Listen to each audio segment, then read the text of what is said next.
Welcome to ISPCS decoded, जहाँ syllabus होता है डिकोड और एग्ज़ाम होता है क्रैक।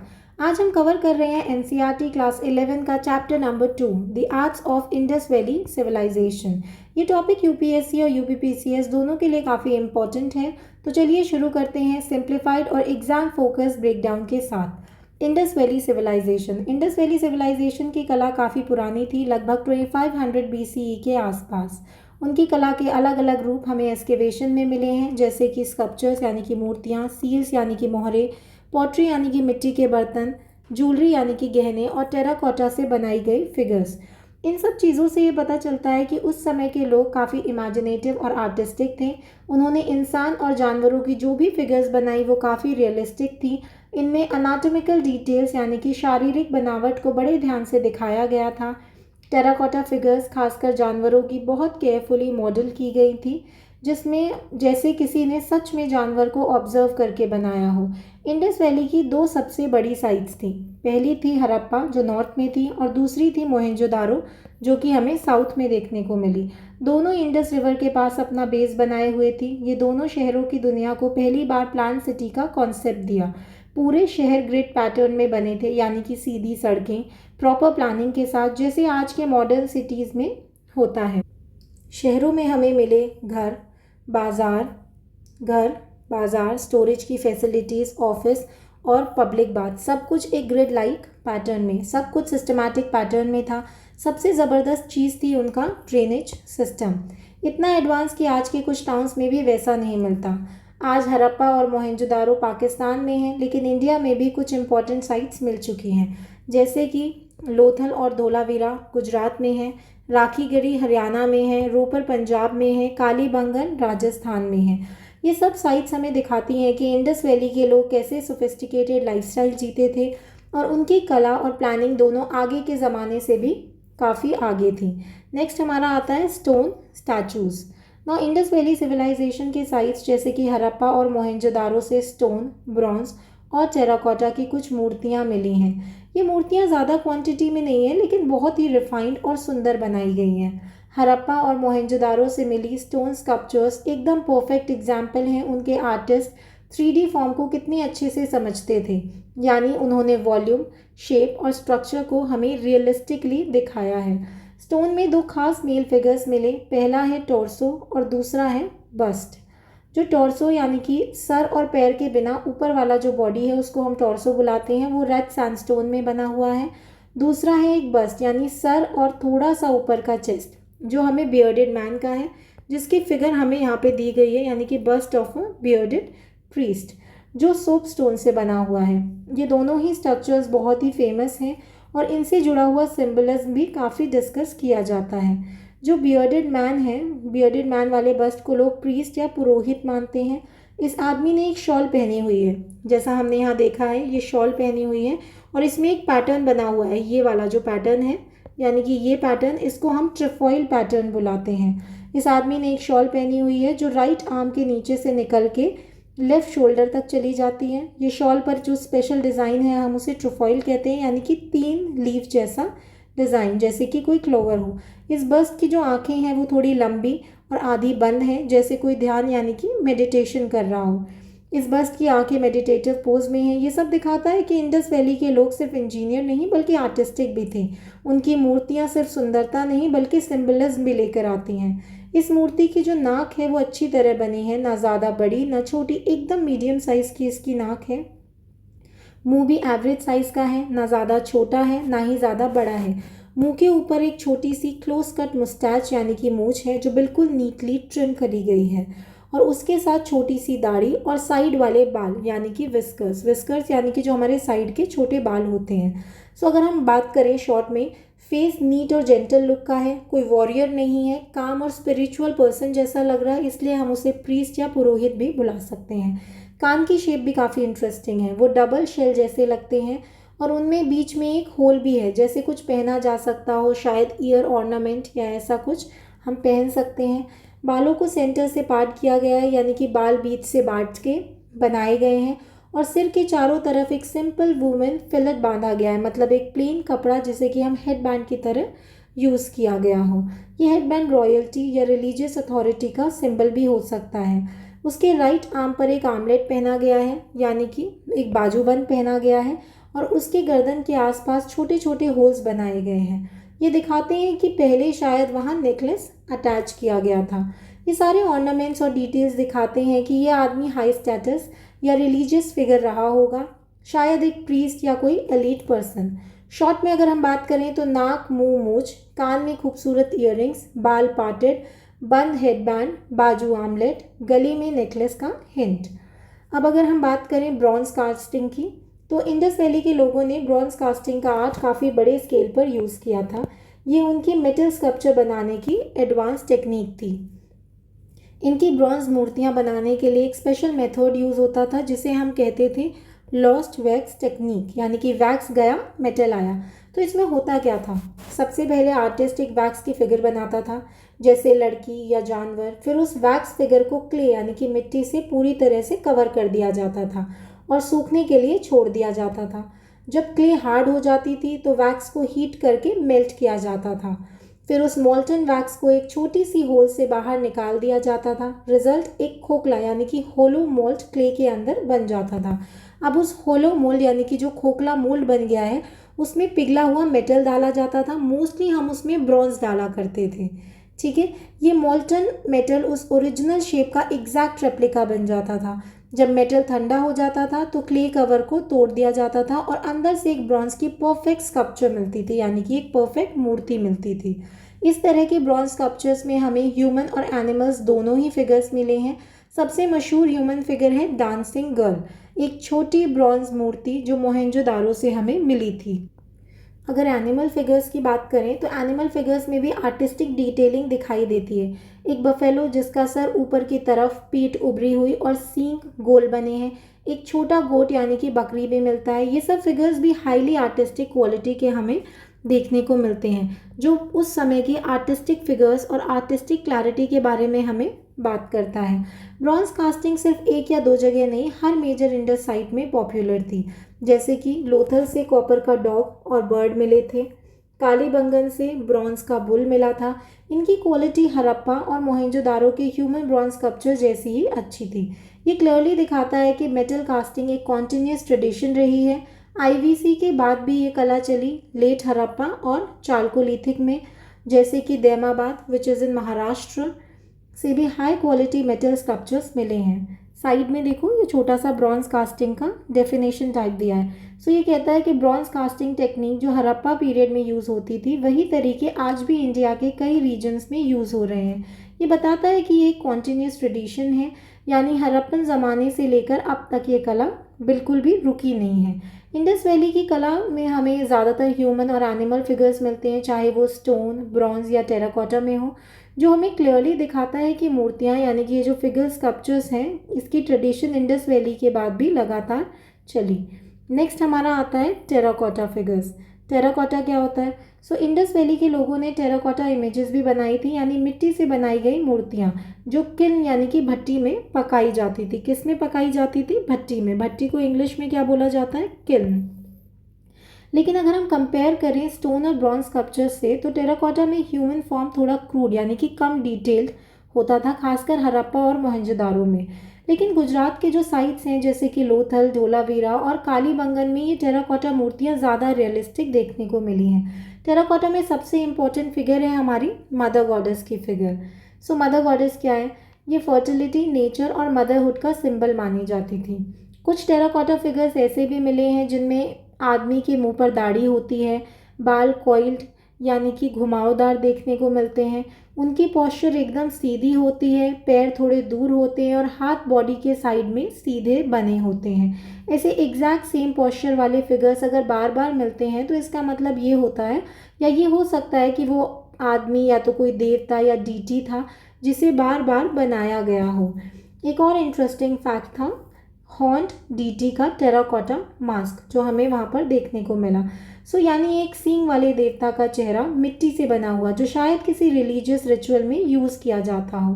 टेराकोटा में सिर्फ मूर्तियाँ ही नहीं बल्कि टॉयज़ भी देखने को हमें मिले हैं। छोटी गाड़ियाँ यानी कि टॉय कार्स जो हमें व्हील्स के साथ देखने को मिले, फिर विसल्स, देन रैटल्स। रैटल्स क्या होता है? वो जो झुनझुने वाले खिलौने होते हैं बच्चों के लिए, वो। बर्ड्स और एनिमल्स यानी कि पंछी और जानवर।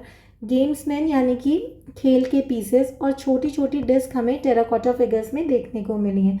ये सब दिखाता है कि इंडस के लोग सिर्फ पूजा पाठ नहीं, अपने बच्चों के लिए टॉयज़ भी बनाते थे।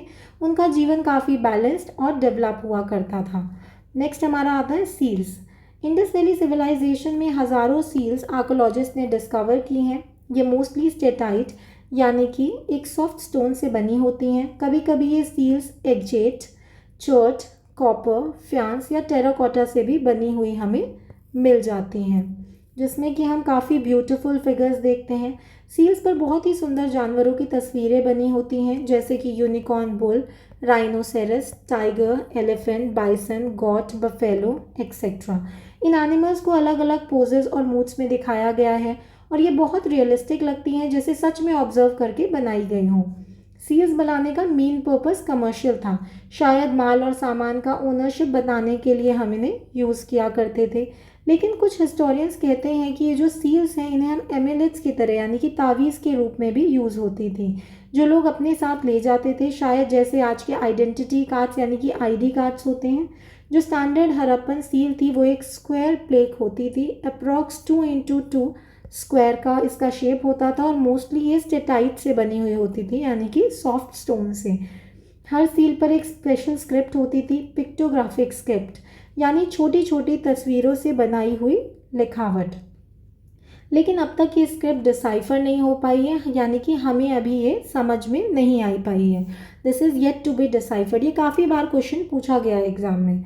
कुछ सील्स आइवरी यानी कि हाथी के दांत से बनी होती थी। ये दिखाता है कि ये काफ़ी हाई वैल्यू आइटम थी। सील्स पर अलग अलग डिज़ाइंस और मोटिव्स होते थे, मोस्टली जानवरों के, जैसे कि बुल, कभी हम्प के साथ और कभी बिना हम्प के। फिर आता है एलिफेंट, देन टाइगर, देन गोट, और कुछ सील्स पर तो मॉन्स्टर्स यानी कि काल्पनिक प्राणी भी देखने को मिलते थे। कभी कभी हड़प्पन सील्स पर सिर्फ एनिमल्स नहीं बल्कि ट्रीज और ह्यूमन फिगर्स भी हमें देखने को मिले हैं। ह्यूमन फिगर्स और ट्रीज भी हमने देखे हैं। इन सब में जो सबसे आइकॉनिक सील है उसमें एक इंसान की मूर्ति बीच में बैठी है और उसके चारों तरफ अलग अलग एनिमल्स बने हैं। इस सील को स्कॉलर्स ने पशुपति सील का नाम दिया है। ये पशुपति सील के रूप में आइडेंटिफाई करते हैं, लेकिन कुछ लोग इसे फीमेल डीटी भी मानते हैं। इस फिगर के जो पोस्चर है वो क्रॉस लेग्ड है, मतलब पद्मासन में बैठे हुए हैं, जैसे मेडिटेशन या योग कर रहे हों। जैसे कि मेडिटेशन या योग कर रहे हों। इसके राइट साइड पर एक एलिफेंट और टाइगर है। लेफ्ट साइड में इसके राइनोसोरस और बफेलो है। नीचे की तरफ अगर हम देखें तो दो एंटीलॉप्स हमें देखने को मिल रहे हैं। इनका प्लेसमेंट बिल्कुल सिस्टमैटिक और सिंबॉलिक लगता है। ये सील्स 2500 और 1900 BCE के बीच की हैं और सबसे ज़्यादा हमें ये मोहनजोदारो जैसे इंडस वैली के साइट्स में देखने को मिलती हैं। सील का काम क्या था? ये मेनली कमर्शियल और रिचुअलिस्टिक पर्पस के लिए यूज़ की जाती थी। ये मेनली उन्हीं चीज़ों के लिए यूज़ करते थे, और जो इमेजेस इस पर बनी होती थी वो इंटाग्लियो टेक्निक से बनाई जाती थी। अब ये इंटाग्लियो टेक्निक होता क्या है? इंटाग्लियो टेक्निक का मतलब होता है, बहुत ही सिंपल है, कि डिज़ाइन को हम अंदर की तरफ से कार्व करते हैं। देखो पशुपति सील का ये एग्जाम्पल है। ये यहाँ पे नीचे दो एंटीलॉप्स बनाए हुए हैं और यहाँ पे ये जानवर बनाए हुए हैं, दो इसके ये हैं, और ये देखो क्रॉस लेग पोजीशन में बैठा हुआ है। इसके अलावा कुछ कॉपर टैबलेट्स भी देखने को मिले हैं, स्क्वायर या रेक्टेंगुलर शेप के। इनमें एक साइड पर या दोनों तरफ एनिमल या ह्यूमन फिगर्स और इंस्क्रिप्शन लिखे होते हैं। जो चीज़ खास है वो ये है कि सील्स पर जो लिखा होता था वो हर सील में अलग होता था, लेकिन कॉपर टैबलेट्स पर लिखे जो इंस्क्रिप्शंस हैं ज़्यादातर उस एनिमल से रिलेटेड होते थे जो टैबलेट पर बना होता था। इन टैबलेट्स पर फिगर्स को बरिन नाम के शार्प टूल से केयरफुली कट किया जाता था। ये टैबलेट शायद एम्यूलेट्स यानी कि तावीज़ के रूप में यूज़ किए जाते थे। ये सारी डिटेल्स हमें बताती हैं कि इंडस वैली के लोगों का स्पिरिचुअल सिंबलिज्म, एनिमल वर्शिप और आर्टिस्टिक प्रिसीजन कितना एडवांस था। नेक्स्ट हमारा टॉपिक आता है pottery. Pottery Indus valley civilisation site से जो पॉटरी मिली हैं उससे हमें उनके डिज़ाइंस और शेप के इवोल्यूशन काफ़ी क्लियरली समझ आता है। यानी जैसे जैसे समय बदला उनकी पॉटरी का डिज़ाइन भी डेवलप होता गया। इंडस वैली की पॉटरी मोस्टली व्हील बेस्ड हुआ करती थी। व्हील बेस्ड यानी कि चक्के पे बनाई गई थी। हाथ से बनाई पॉटरी बहुत ही कम हुआ करती थी। उनकी जो प्लेन पॉटरी सबसे कॉमन थी, मतलब बिना किसी डिज़ाइन के। ये plain pottery mostly red clay से बनी होती थी। कभी कभी उस पर एक स्मूथ रेड या ग्रे कोटिंग भी होती थी जिसे स्लिप कहा जाता था। क्या कहते थे हम उसे? स्लिप कहते थे। और प्लेन पॉटरी बहुत ही कॉमन हुआ करती थी, व्हील बेस्ड होती थी, हैंडमेड कम होती थी। एक स्पेशल टाइप थी नॉब्ड वेयर। अब ये नॉब्ड वेयर क्या होता है? नॉब्डवेयर वो होता है जिसमें मिट्टी के बर्तनों पर छोटे छोटे गोले उभरी हुई डिज़ाइंस यानी कि नॉब्स होती हैं और रोज़ में होती हैं। अब बात करते हैं पेंटेड पॉटरी की। पेंटेड पॉटरी जिसमें ब्लैक पेंट से डिज़ाइन बनाया जाता था, मोस्टली ज्योमेट्रिक या एनिमल पैटर्न्स। इसमें एक रेड स्लिप बेस होता था और उस पर शाइनी ब्लैक पेंट से पेंटिंग की जाती थी और बहुत ही सुंदर लगता था ये कॉन्ट्रास्टिंग पेंट। अब रेयर टाइप्स भी मिलते हैं जैसे कि पॉलीक्रॉम पॉटरी। पॉटरी क्या होता है? इसमें मल्टीपल कलर्स यूज़ किए जाते थे जैसे कि red, black, green, rarely white और येलो भी। इसमें मोस्टली ये छोटी सी वासेस होते थे जिन पे डिज़ाइंस बने होते थे। नेक्स्ट आता है हमारा इंसाइज्ड पॉटरी। इंसाइज पॉटरी भी एक और रेयर टाइप थी जिसमें डिज़ाइन कच्ची मिट्टी पे काट के बनाए जाते थे और ये डिज़ाइन ज़्यादातर पैन्स के बेस पे या फिर ऑफरिंग स्टैंड्स की डिशेस के अंदर मिलते थे। एक और अलग टाइप था जिसे हम बुलाते हैं परफोरेटेड पॉटरी। अब परफोरेटेड पॉटरी क्या होता है? इनमें बर्तनों के नीचे एक बड़ा सा होल होता था और साइड वॉल्स पे छोटे छोटे होल्स होते थे। लगता है कि ड्रिंक्स या बेवरेजेस स्ट्रेन करने के लिए यूज़ होता हो, जैसे किसी चीज़ को छानना हो। जो डेली हाउस होल्ड यूज़ के बर्तन थे उनकी शेप्स और साइजेस काफ़ी वैरायटी में थी, लेकिन मोस्टली उनमें एक कॉमन बात थी, उनकी शेप गोल और कर्व्ड होती थी। सीधी या टेढ़ी यानी कि एंगुलर शेप्स हमें बहुत ही कम देखने को मिला करती थी। सबसे अमेजिंग चीज़ थी मिनिएचर वेसल्स। अब ये मिनिएचर वेसल्स का क्या सीन है? ये बहुत छोटी छोटी पॉट्स होती थी, मोस्टली आधा इंच से भी छोटा, लेकिन इनकी फिनिशिंग और क्राफ्ट्समैनशिप देख के लोग हैरान रह जाते थे कि इतनी छोटी चीज़ और इतनी परफेक्शन के साथ। नेक्स्ट हमारा आता है बीड्स एंड ऑर्नामेंट्स। ना तो बात करते हैं हड़प्पन लोगों के फैशन सेंस की, जहाँ ऑर्नामेंट्स यानी कि गहने सिर्फ सजने के लिए नहीं बल्कि उनका कला, क्राफ्ट्समैनशिप और सोशल स्टेटस का भी पार्ट थे। हड़प्पन समय के आदमी और औरतें दोनों ही बहुत सारे अलग अलग तरह के गहने पहना करते थे। ये ऑर्नामेंट्स उनकी डेली लाइफ का इम्पोर्टेंट पार्ट थे, चाहे वो फेस्टिवल हो या रोज़मर्रा के जीवन की अगर हम बात कर रहे हैं।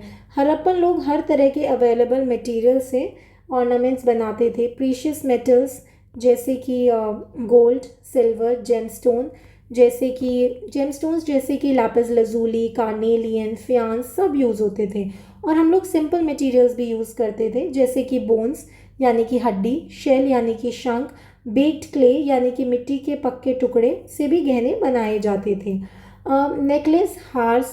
नेकलेस यानी कि हार, फिलेट यानी कि हेडबैंड जैसा, आर्मलेट यानी कि बाजूबंद और फिंगर रिंग्स यानी कि अंगूठी काफ़ी कॉमन थी। ये सब मेल और फीमेल दोनों पहनते थे। इससे लगता है कि फैशन और डेकोरेशन का क्रेज़ जेंडर स्पेसिफिक नहीं था, ये दोनों के लिए हुआ करता था। लेकिन कुछ गहने सिर्फ औरतें पहना करती थी जैसे कि गर्डल्स यानी कि कमरबंद, ईयरिंग्स यानी कि झुमके या बालियाँ और एंकलेट्स यानी कि पायल।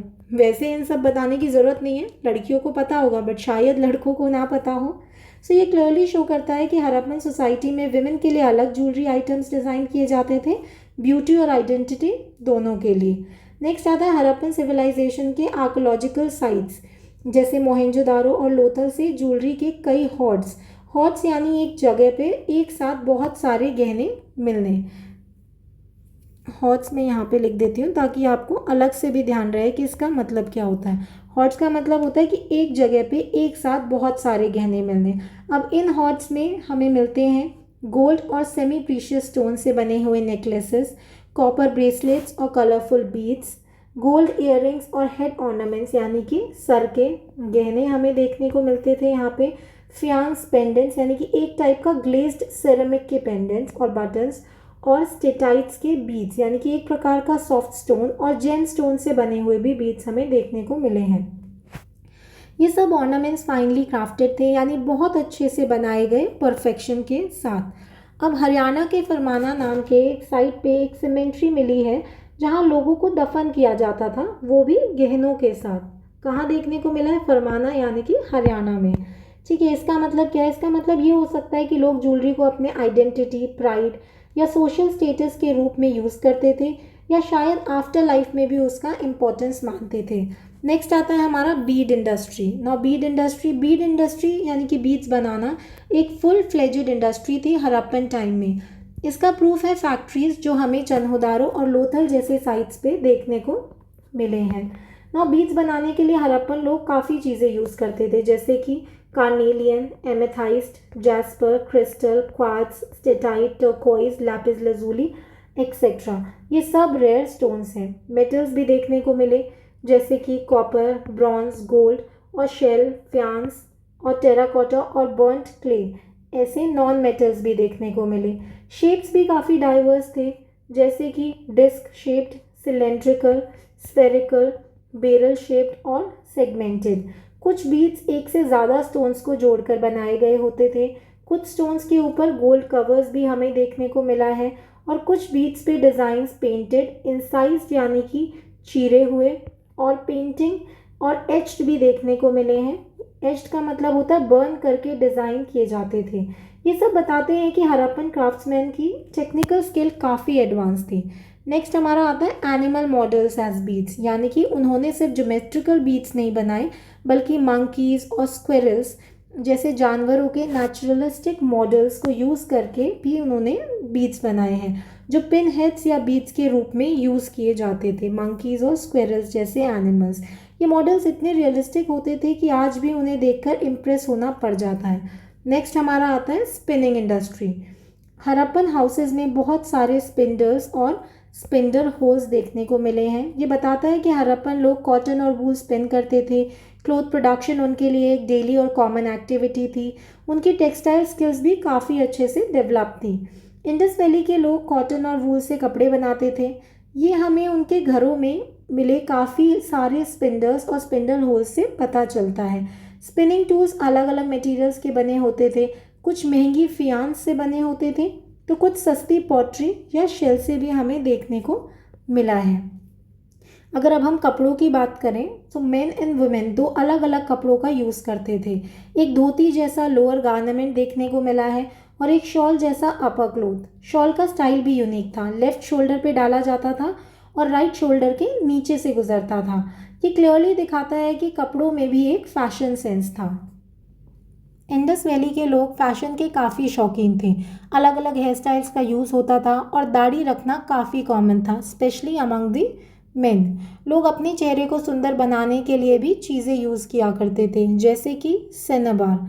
ये वर्ड आपको पता होना चाहिए, कई बार यूपीएससी ने और यूपीपीसीएस ने पूछा गया है। सिनेबार लाल रंग का मिनरल का यूज़ कर होता था। क्या होता है सिनेबार? एक लाल रंग का मिनरल होता है जिसका यूज़ होता था फेस पेंट या कॉस्मेटिक्स के रूप में। नेक्स्ट आता है लिपस्टिक। लिपस्टिक तो सबको पता ही होगा।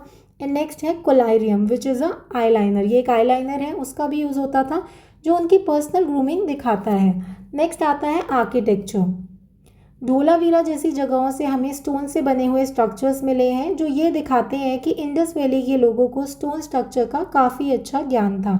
इंडस वैली के आर्टिस्ट और क्राफ्ट्समैन बहुत ही स्किल्ड थे। उन्होंने कई तरह के क्राफ्ट में माहिर होने का सबूत दिया है, जैसे कि मेटल कास्टिंग यानी कि धातु से ऑब्जेक्ट्स बनाना। फिर आता है स्टोन कार्विंग यानी पत्थर को काट कर design banana. Making and painting pottery यानी कि मिट्टी के बर्तन बनाना और उन्हें पेंट करना। फिर आता है टेराकोटा इमेजेस बनाना यानी कि मिट्टी से छोटी छोटी इमेजेस बनाना, जिसमें एनिमल्स, बर्ड्स और प्लांट्स सिंप्लीफाइड फॉर्म में दिखाए गए हैं। ये सब उनकी टेक्निकल स्किल और क्रिएटिविटी का प्रूफ है। सो दोस्तों, इंडस वैली के लोग सिर्फ अच्छे ट्रेडर्स या टाउन प्लानर्स ही नहीं, बल्कि फैशनेबल, क्रिएटिव और टेक्निकल जीनियस भी थे। इनके कपड़े, ज्वेलरी, कॉस्मेटिक्स और आर्ट सब कुछ एक एडवांस लाइफस्टाइल और कल्चर को रिफ्लेक्ट करता है। ये सिविलाइजेशन ट्रूली मॉडर्न और स्टाइलिश थी even thousand of years ago. अब इस चैप्टर में लास्ट में कुछ फिगर्स दी गई हैं जिन्हें हम एक एक करके देखेंगे। सबसे पहले हमारा आता है डांसिंग गर्ल, जिसका फिगर हमें यहाँ पे देखने को, एक सेकेंड, जिसका हमें यहाँ फिगर देखने को मिल रहा है साइड में लेफ्ट में। This is a dancing girl, bronze dancing girl, जिसे हमने ऊपर भी देखा है। सो हड़प्पन सिविलाइजेशन से मिली एक छोटी सी लेकिन आइकॉनिक मूर्ति है डांसिंग गर्ल, जो कि कॉपर यानी कि तांबे से बनी हुई है। सबसे पहले आपको पता होना चाहिए किससे बनी है, कॉपर से बनी हुई है। ये मूर्ति कहाँ से मिली है, ये मूर्ति हमें मिली है मोहनजोदारो से। ये बहुत इंपॉर्टेंट है प्रीलिम्स के लिए और मेंस के लिए भी। इसका साइज़ क्या है, अप्रॉक्सीमेटली 4 इंच यानी लगभग हाथ की उंगली जितनी लंबी है। मूर्ति में एक यंग लड़की को दिखाया गया है जो कि डांस पोस्चर में खड़ी है, इसलिए इसे डांसिंग गर्ल कहा गया है क्योंकि इसका डांस पोज है। उस लड़की के अगर हम बालों की यानी कि हेयर स्टाइल और ज्वेलरी की बात करें तो लड़की के बाल लंबी चोटी में बंधे हुए हैं, जिसे बन यानी कि जूड़े की तरह सजाया गया है। ये हेयर स्टाइल उस समय का फैशन दिखाता है। उसकी लेफ्ट आर्म यानी कि लेफ्ट हाथ पर बहुत सारे बैंगल्स हमें देखने को मिल रहे हैं जो हड़प्पन ऑर्नामेंट मेकिंग का प्रूफ है। उसके राइट हाथ में ब्रेसलेट और एक एम्यूलेट हमें देखने को मिल रहा है। दोनों हाथों में अलग ज्वेलरी टाइप्स का कॉम्बिनेशन हमने देखा। उसके गले में एक काउरी शेल देखने को मिल रहा है, काउरी शेल नेकलेस है। काउरी उस टाइम डेकोरेटिव और कभी कभी करेंसी के रूप में भी यूज़ होती थी। उसका राइट हैंड कमर पर टिकाया हुआ है जैसे कि डांस का पोस्चर हो, कॉन्फिडेंट और रिलैक्स्ड पोज का इंडिकेशन देता है। Left hand traditional Indian dance gesture में है जिसे हम त्रिभंग मुद्रा कहते हैं। जैसे पोज से कंपेयर किया जा सकता है, वैसे यहाँ नेम मेंशन नहीं होता पर जेस्चर क्लियरली डांस इंडिकेटिव है। उसके चेहरे पे बड़ी आँखें और छोटी फ्लैट नाक है, बड़ी आँखें हैं और छोटी सी हमें नाक देखने को मिल रही है। ये फेशियल फीचर्स हमें उस समय का आर्ट स्टाइल और ह्यूमन अनाटमी के समाज का आइडिया देता है। अगर हम बात करें कि क्या बताता है ये स्टैचू, तो ये मूर्ति सिर्फ एक लड़की नहीं, इंडस वैली के आर्ट, कल्चर, फैशन और बॉडी एस्थेटिक्स का रिप्रेजेंटेशन है। इसकी बॉडी पोस्चर और एक्सप्रेशन से क्लियर होता है कि हड़प्पन लोग सेल्फ कॉन्फिडेंट, आर्टिस्टिक और फैशन कॉन्शियस थे। ये भी दिखाता है कि मेटल कास्टिंग टेक्नोलॉजी उस समय काफ़ी एडवांस थी। इतनी छोटी और परफेक्ट मूर्ति बनाना एक बहुत ही बड़ा काम है। यूपीएससी और पीसीएस के लिए काफ़ी इंपॉर्टेंट हो जाता है। डांसिंग गर्ल एक सिंबॉलिक प्रूफ है of lost wax casting technique और हड़प्पन आर्ट एक्सीलेंस का। हड़प्पन आर्ट में women participation in art and dance का इनडायरेक्ट एविडेंस भी हमें इससे मिलता है। ये स्टैचू एक नेशनल कल्चरल आइकन की तरह हम देख सकते हैं। नेक्स्ट हमारा आता है bull.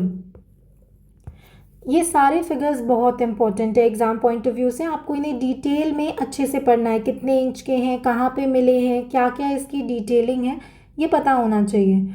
Almost every alternate year in पे क्वेश्चन आता है। सो बुल, इंडस वैली की दुनिया का एक ज़बरदस्त ब्रॉन्ज स्कल्पचर मिला है, एक बुल जो मोहनजोदारो से डिस्कवर हुआ था। इस बुल की मैसिव बॉडी और तेज़ चार्जिंग पोज को देखकर उसकी पावर फील होती है। उसका सर राइट साइड में घुमा हुआ दिख रहा है जैसे किसी चीज़ पर रिएक्ट कर रहा हो, और गले में एक कॉर्ड बंधा हुआ है। यहाँ पर देखो ध्यान से, ये जो एरिया है ये एक कॉर्ड बंधा हुआ है जो शायद कंट्रोल के लिए यूज़ होता है। जो चीज़ इस स्कल्पचर को खास बनाती है वो है बुल के अंदर का फरी और उसकी एनर्जी जो बिना किसी साउंड के ही फील होती है। ये सिर्फ एक एनिमल फिगर नहीं, ये इंडस वैली के आर्टिस्ट की ऑब्जर्वेशन और डिटेलिंग का प्रूफ है। नेक्स्ट हमारा आता है मेल टॉर्सो। ये रहा इसका फिगर। अगर हम देखें बियर्डेड प्रीस्ट में तो उनका सर था और थोड़ा सा बॉडी था, लेकिन अगर हम यहाँ देखें तो यहाँ पे सर और हाथ नहीं है लेकिन बॉडी पूरी दिखाई गई है।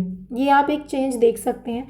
सो ये एक रेड सैंडस्टोन से बनी टॉर्सो की मूर्ति है जिसमें सर और हाथों को जोड़ने के लिए छोटे छोटे सॉकेट होल्स हमें यहाँ देखने को मिल रहे हैं, यानी मूर्ति को पार्ट्स में बनाया गया था। मूर्ति की पोस्चर सीधी है, मतलब फ्रंटल पोज में है, जैसे कि आप किसी के सामने डायरेक्टली खड़े हों। शोल्डर्स अच्छे से हमें यहाँ पर उभरे हुए देखने को मिल रहे हैं, यानी स्ट्रांग दिख रहे हैं, और पेट हल्का सा निकलता हुआ हमें यहाँ दिख रहा है, which shows realistic human form, कि इन्होंने जितना हो सके उसे रियलिस्टिक बनाने की कोशिश की है। इस फिगर से हमें ये समझ आता है कि हड़प्पन लोगों को ह्यूमन बॉडी की काफ़ी अच्छी ऑब्जर्वेशन थी। नेक्स्ट हमारा आता है painted earthen jar.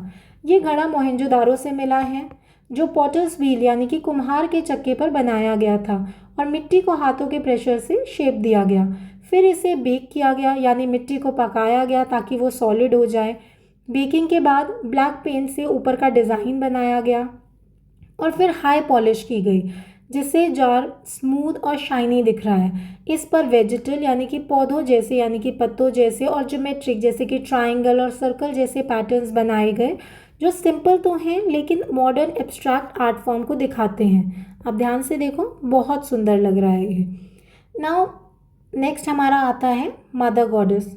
Mother goddess को हम लोग फर्टिलिटी आइडल या फर्टिलिटी गॉडेस भी बुलाते हैं। ये भी एग्जाम पॉइंट ऑफ व्यू से काफ़ी इंपॉर्टेंट है। ये फीमेल फिगर सीधी, ये जो फीमेल फिगराइन है ये सीधी खड़ी पोजीशन में होती है, जिसकी जो ब्रेस्ट हैं वो हम देखेंगे अगर तो काफ़ी प्रोमिनेंट देखने को मिल रही हैं, जो फर्टिलिटी या माँ के रूप का सिंबल है। नेकलेस बना हुआ है जो उनकी सजावट बताता है। ये फिगर लायन क्लोथ और गर्डल पहनी हुई है। यहाँ पे हम देखें तो लायन क्लोथ और गर्डल, गर्डल यानी कि एक कमरबंद पहना हुआ है। सबसे अलग फीचर होता है उनका हेड ड्रेस, जो पंखे जैसे शेप का है। ये और दोनों तरफ आप एक कप लाइक स्ट्रक्चर यहाँ पर देखने को मिलेगा। यहाँ पर कप पंखे जैसा मिलेगा।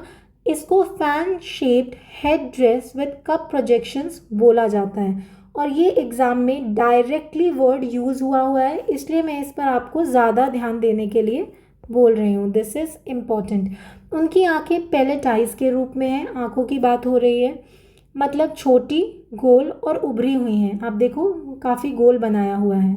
एक सेकेंड, अब आप देख सकते हैं काफ़ी गोल, उभरी हुई और छोटी आंखें हैं। नाक बीक जैसी है यानी कि पक्षी की चोंच जैसी है और मुंह सिर्फ एक स्लिट से दिखाया गया है, सिंपल और क्रूड तरीके से यानी कि रॉ तरीके से। एंड दिस इज़ हाउ आपका चैप्टर ख़त्म हो जाता है। लास्ट में ये एक मैप दिया हुआ है। मैप्स एनसीईआरटी के हमेशा ही इंपॉर्टेंट होते हैं, ये आप लोग एक बार ध्यान से देख लें। तो ये था एक क्विक और क्लियर एक्सप्लेनेशन चैप्टर 2 का, डायरेक्टली एनसीईआरटी से यूपीएससी यूपीपीसीएस के पर्सपेक्टिव में। ऐसे ही स्मार्ट रिविजन्स के लिए फॉलो करो ISPCS Decoded को, जहाँ सिलेबस होता है डिकोड और एग्ज़ाम होता है क्रैक। मिलते हैं अगले वीडियो में। Till then study hard.